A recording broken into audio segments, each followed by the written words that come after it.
Hello friends, आज हम लोग संविधान सभा के बारे में जानेंगे कि इसकी मांग कब उठी और इसका निर्माण कैसे हुआ। इससे पहले जानेंगे संविधान सभा क्या है।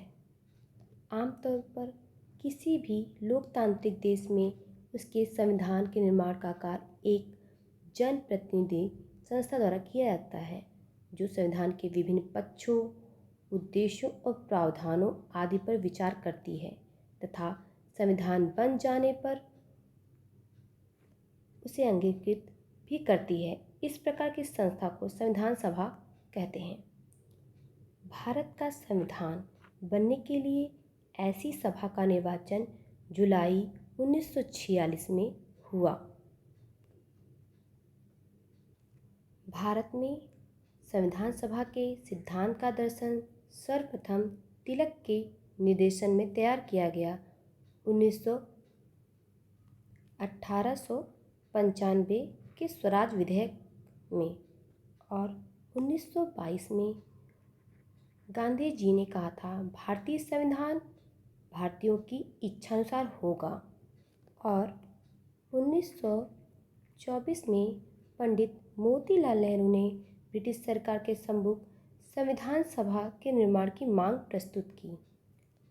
औपचारिक रूप से संविधान सभा के विचार का प्रतिपादन सर्वप्रथम 1934 में मानवेंद्र नाथ रॉय, जिन्हें एम.एन. रॉय कहते हैं, ने किया था, और 1935 में भारतीय राष्ट्रीय कांग्रेस ने पहली बार भारत के संविधान के निर्माण के लिए आधिकारिक रूप से संविधान सभा के गठन की मांग की, और 1948 में पंडित जवाहरलाल नेहरू ने भारत के संविधान के निर्माण हेतु वयस्क मताधिकार की मांग की, और नेहरू की इस मांग को ब्रिटिश सरकार ने सैद्धांतिक रूप से मान लिया, और यही प्रस्ताव सन 1940 में अगस्त प्रस्ताव के नाम से जाना जाता है।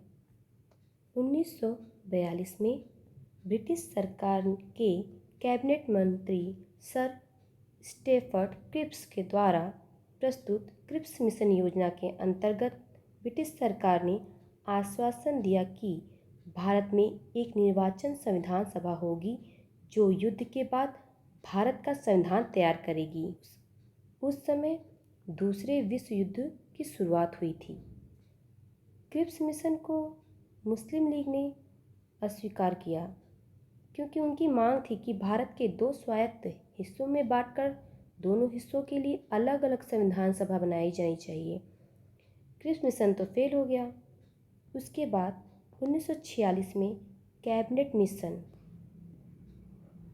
भारत आया, तो संविधान सभा के गठन का मार्ग तैयार हो गया, क्योंकि कैबिनेट मिशन ने दो संविधान सभा की मांग को ठुकराकर सांप्रदायिक आधार पर निर्वाचन के सिद्धांत को मान लिया, जिसे मुस्लिम लीग को काफ़ी हद तक संतुष्ट कर दिया। संविधान सभा में कुल सदस्यों की संख्या 389 होनी थी।